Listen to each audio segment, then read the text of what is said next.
I needed a moment in my life where I felt like I was pushing myself.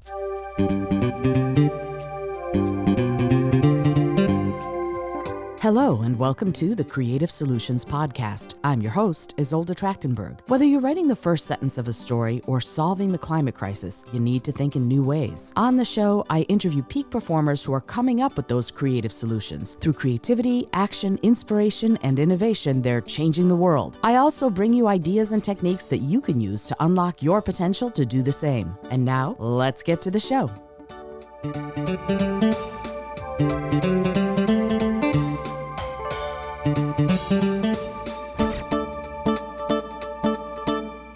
Hello, and welcome to the Creative Solutions Podcast. I'm your host, Isolde Trachtenberg. Thank you so much for being here.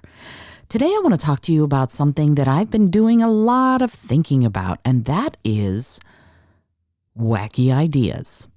Now, what do I mean by wacky ideas? They're something that you haven't thought of before or that you would normally look at and go, what? No way. And you would walk away from it. You would turn away from it.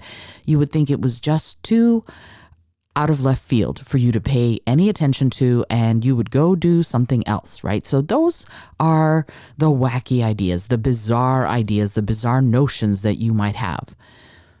And as I'm thinking about this and as I'm sort of noodling this around in my own brain, I start thinking about what does it do to you when you discount wacky ideas out of hand?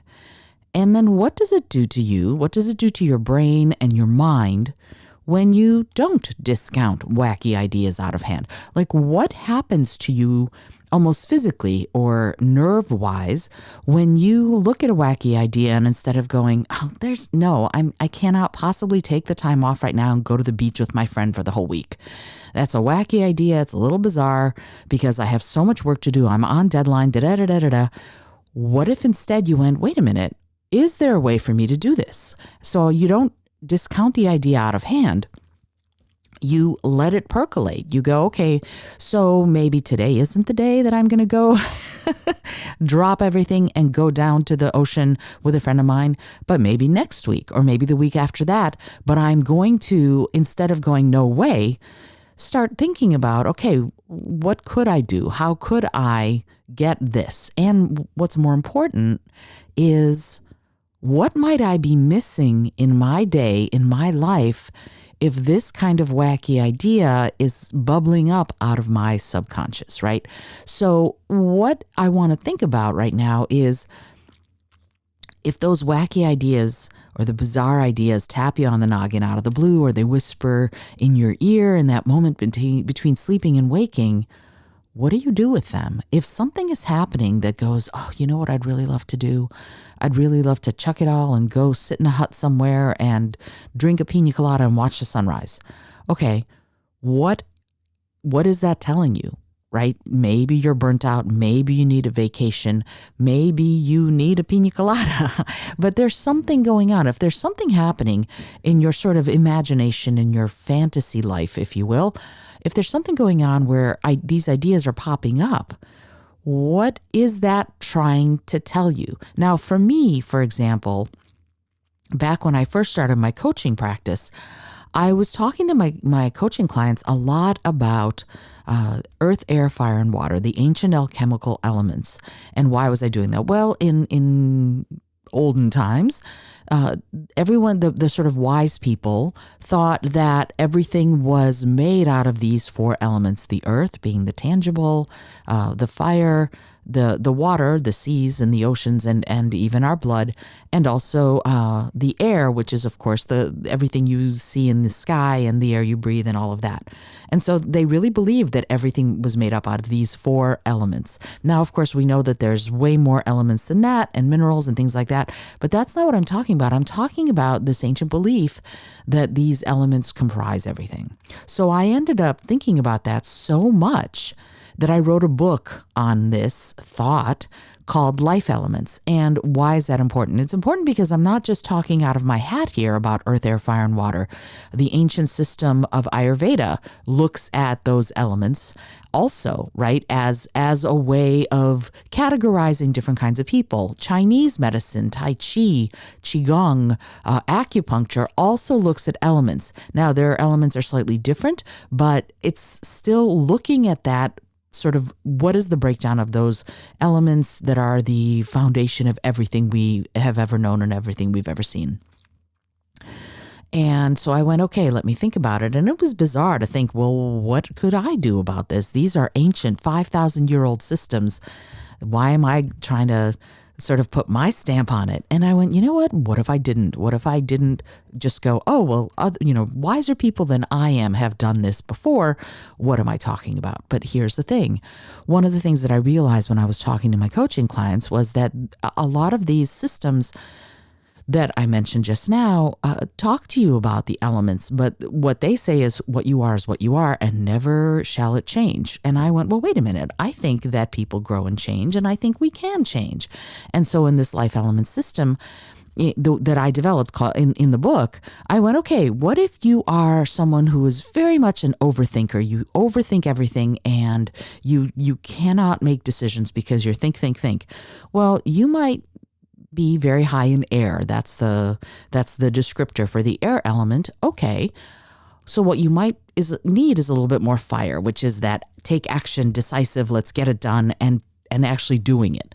So is there a way to build up that fire element in a person who's very much an overthinker? The same thing can be said for what if you are very, very much, let's say, a homebody, right? You are just sedentary. You don't get up.